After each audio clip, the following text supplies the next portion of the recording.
সাথে একই দিনে দুইটা ভোট হয়েছিল। কয়টা?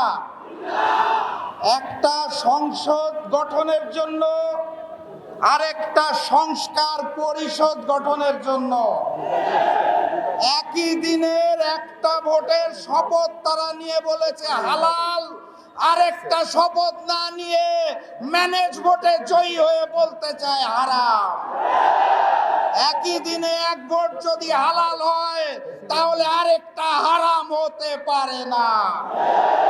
70% জনগণের হ্যাঁ ভোটের রায়কে যারা অস্বীকার করে বেঈমানি করতে চায় তাদের স্থান এই বাংলার মসনদে হবে না ইনশাআল্লাহ।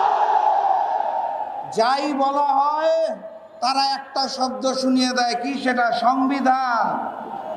সংবিধান উচ্চারণ করতে গেলে শেষে আসে ধান। তারা ভেবেছে এটা বোধহয় ধানের শীষ, এই কারণে বারবার বলে সংবিধান। এটা ওই যে নির্বাচনের আগে নিকৃষ্ট স্লোগান দিত, কি জানি, লাগারে লাগা ধান লাগা, ওই ধান নয়।